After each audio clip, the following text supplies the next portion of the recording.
Marché aux puces, que l'on trouve toutes les sortes d'occasions. Moi je cherche un Mirus, moi une lampe à pétrole, et moi un tire-bouchon. Ah, les puces, ça pique moins que les punaises. Merci Mélanie de nous offrir cette petite balade à Saint-Ouen. À l'occasion de...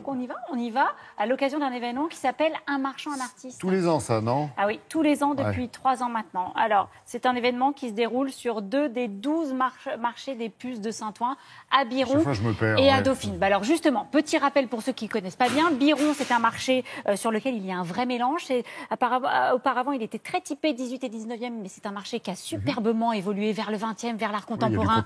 Et aujourd'hui, les marchands mélangent la marchandise et ça donne quelque chose de très éclectique. Et puis Dauphine, c'est le fameux marché couvert des puces de Saint-Ouen, tout aussi éclectique, qui a une petite particularité, c'est d'avoir le plus grand espace de vinyle en Europe. Donc ça, je le rappelle pour les amateurs de vinyle, je sais qu'ils sont nombreux et c'est important de le souligner.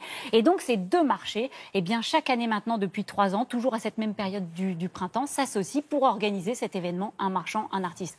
Alors vous l'avez deviné, le principe, il est simple.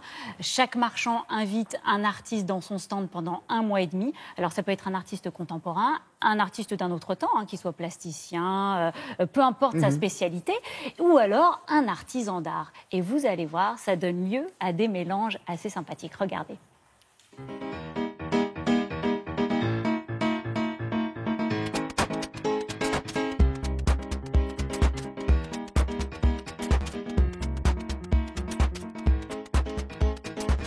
Bonjour Jean-Luc, vous allez bien? Bonjour Mélanie, comment ça va? Bien. Alors Jean-Luc, de qui sont ces superbes mobiles qui nous entourent? Eh bien, ils sont d'une artiste qui s'appelle Christelle Sade, qui fait à la fois des mobiles et des stabiles en fait. Les stabiles, ce sont des œuvres qui sont posées sur un socle. Ça, c'est une œuvre qui s'appelle par exemple Les Herbes Folles. C'est magnifique. Exactement. Alors c'est le côté fragile et éphémère du temps qui passe et de la nature. Les mobiles, en fait, font toujours référence à l'art cinétique. C'est la recherche de l'équilibre. Il faut savoir qu'en fait, c'est Christelle qui fait ses propres boucles et qui a un logiciel spécial pour déterminer le point d'équilibre entre chaque élément. Alors, il y a aussi des œuvres très géométriques. Tout à fait, parce que c'est une des sources d'inspiration de Christelle, qui aime beaucoup les artistes comme Vassili Kandinsky, qui travaillait avec les formes, avec la géométrie, avec le cercle, avec la ligne. C'est un hommage à tous ces artistes qu'elle affectionne particulièrement.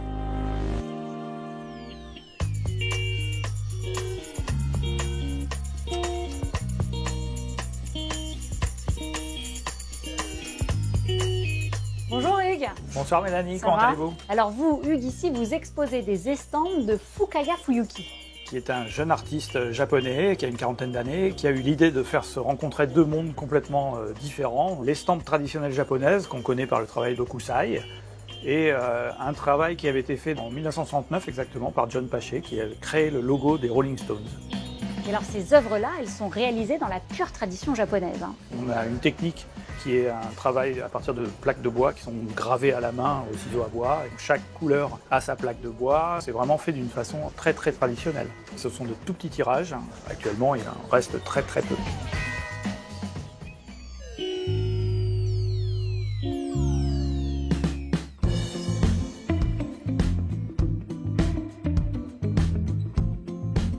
Bonjour Caroline. Bonjour Mélanie. Ça va bien? Bien, très bien. Alors quel est l'artiste que vous exposez aujourd'hui? Je présente Amimono qui fait de la sculpture filaire. C'est l'art de mettre en scène un tableau, mais avec du fil de cuivre. Et la chose étonnante, quand vous regardez ces œuvres d'Amimono, vous croyez avoir affaire à un tableau, et en réalité, en vous approchant, c'est une sculpture.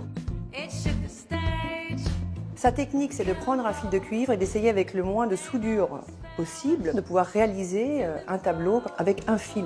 Le principe, c'est d'enlever des traits sur des croquis préparatoires pour pouvoir laisser place à l'imagination. Suivant l'éclairage, il y a un jeu d'ombre et de lumière sur ces tableaux. Et ça, c'est ce qui fait aussi ce côté un peu magique. Et donc avec des extraterrestres également. Oui, on pourra se poser au marché Dauphine dans la maison Futuro. C'est là que vous pourrez vivre des expériences. Voilà, une expérience qu'il y a au marché Dauphine. On pourra écouter de la musique dans la maison Futuro. Vous savez ce que c'est, ça? C'est une maison mobile qui avait été créée par un designer finlandais à la fin des années 60. Et c'était vraiment, ça symbolise vraiment l'architecture utopique de ces années-là. C'est jusqu'au 30 juin au marché Dauphine. Plus de Saint-Ouen. Et à Biron, bien sûr. Merci beaucoup, Mélanie.